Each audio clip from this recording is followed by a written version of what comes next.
Okay, so Horsham were playing Barnsley tonight in the FA Cup first round replay. Now, when these two sides met at Oakwell, it was a 3-all thriller. What I can say about Barnsley tonight is they were much better defensively and were much more in control of the game. I mean, they can only be kicking themselves for scoring 3 goals at home against a non-league side and being taken to a replay.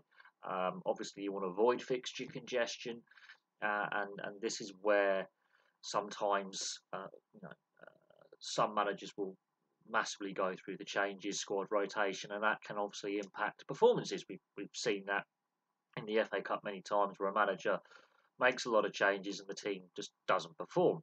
Now, Barnsley are known for their goal scoring this season. They've scored 3 goals tonight, all before half time. All three very well worked. The third goal by John McAtee and the second of his on the night is an audacious yet brilliant chip from about midway into the half over the goalkeeper who's off his line. Just the goalkeeper's got his angles a bit wrong there and he's been caught off his line a little bit. But the technique behind that goal is fantastic. It was important for Barnsley to score quickly and early to set the tone. And very early on, it was very evident that Barnsley were motivated tonight, and they were very keen. Firstly, to get to score first, take control of the game, and make sure they didn't concede. Now, Horsham, I will say this, responded well after half time. They had a lot of the ball, put a lot of pressure on Barnsley defensively, created some good opportunities of their own. Challenged Barnsley defensively, I will say. They just couldn't get that first goal. But with how they performed up at Oakwell, if Horsham were to score, things could have unravelled for Barnsley because defensively they looked a little bit suspect in controlling positions up at Oakwell, where they score 3 goals and yet are taken to a replay by a non-league side. The goals themselves, Nicky Cadden's goal, he's on the back post. The inability of Horsham to shut down the cross leads to the goal. Very similar for the second goal and John McAtee's first goal on 10 minutes. Again, that inability to stop the ball getting into the box is the problem there.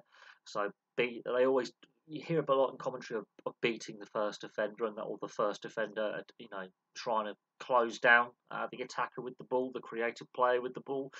Horsham's inability to shut down those crosses early on has done for them. And at that point, Barnsley are now in control of the game and can basically build tempo and the pace of the game at their leisure.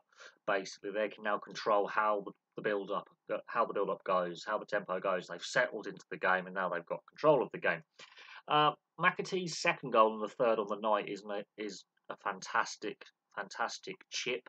The technique behind it, that wouldn't be out of order in the Premier League, wouldn't be unusual in the Premier League. We've seen more audacious chips and lobs and from further out, but that is technically a fantastic goal. It's the best goal on the night. The goalkeeper's well off his line. That is a player summing up the situation, seeing where the goalkeeper is, being fully aware of his surroundings, and he's got the balls to do it. He's brave enough to do it because that could have gone horribly wrong. He could have put too much on it, too little on it, especially on that 4G pitch. The ball could have bounced just before he makes contact.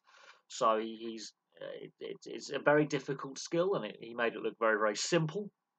And they're 3-0 up, and that is the game done. I will say this though, Horsham did respond, especially after half time. They had a much better second half. Barnsley couldn't get another goal. There were times where Barnsley were under pressure and forced to defend and forced to protect that 3-0 lead. And if Horsham were to get a goal, we could have seen a repeat of what happened at Oakwell, where Barnsley allowed the game to slip away from themselves a little bit there. But Barnsley didn't look overly worried tonight. They really controlled the tempo and pace of the game. Once they got that first goal, they settled in. They were more comfortable. This could have been a very difficult night for them, considering the conditions we've had today. Had a lot of rain, and that's why I think, while I'm not a massive fan of 4G pitches in the regards to how they play and the impacts they have when you go in for tackles and the impacts on your knees and ankles and your joints, you really do feel very sore after playing on a 3 or 4G pitch, especially in the knees. You really do feel it, and the ball bounces differently and runs differently. And when when I was at school and playing on and training on 4G, 3 or 4G pitches as a goalkeeper, you can be on a grass pitch, you make that save because you know how the ball's going to bounce.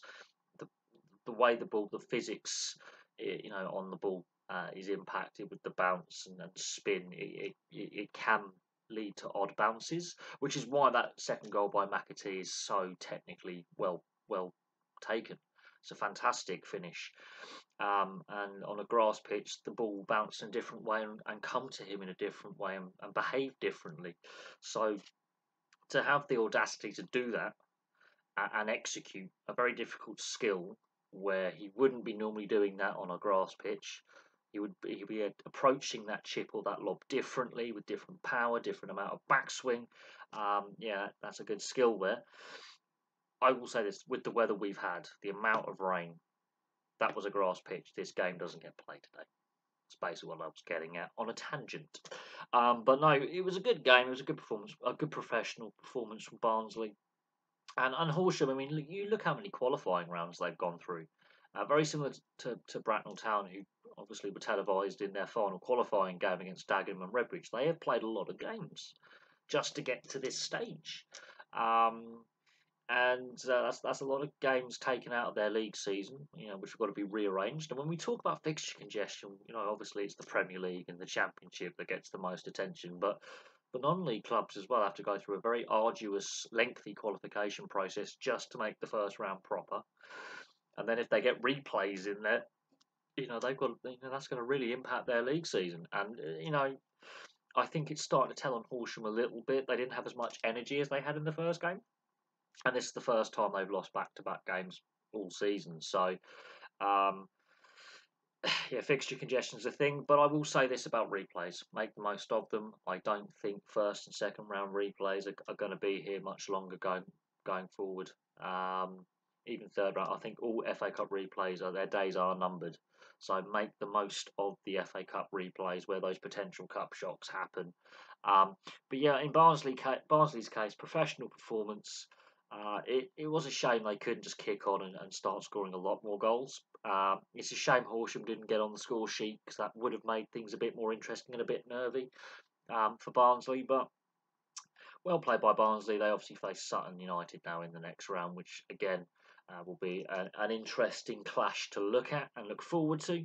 And John McAtee looks quite a player. In fact, there are several Barnsley players who could be playing in the Championship or Premier League, and some of them, yes, are on loan from Championship and Premier League clubs. Lower league clubs are heavily reliant on the loan system to fill out their squads. But yeah, Barnsley, I think with the way they're scoring this season, they're a very entertaining team to watch in attack and defence.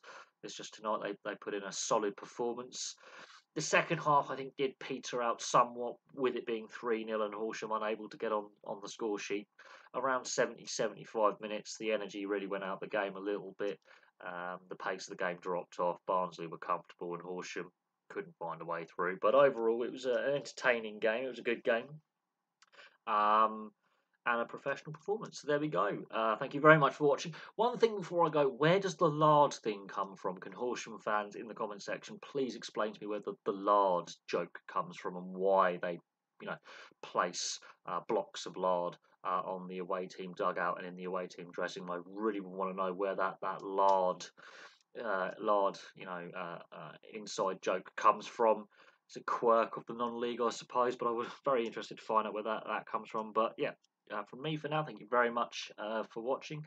Place your thoughts on the game in the comment section below. And tomorrow we have Cray Valley Paper Mills versus Charlton's replay. And again, Charlton, were 1-0 up, leading the game, had a good start, and they, was sloppy and allowed the non-league side back into it, and now they have a very difficult replay again with the weather as it is. That could be quite an interesting match tomorrow night. But from me for now, thank you very much for watching, and I'll have some more content for you very, very soon.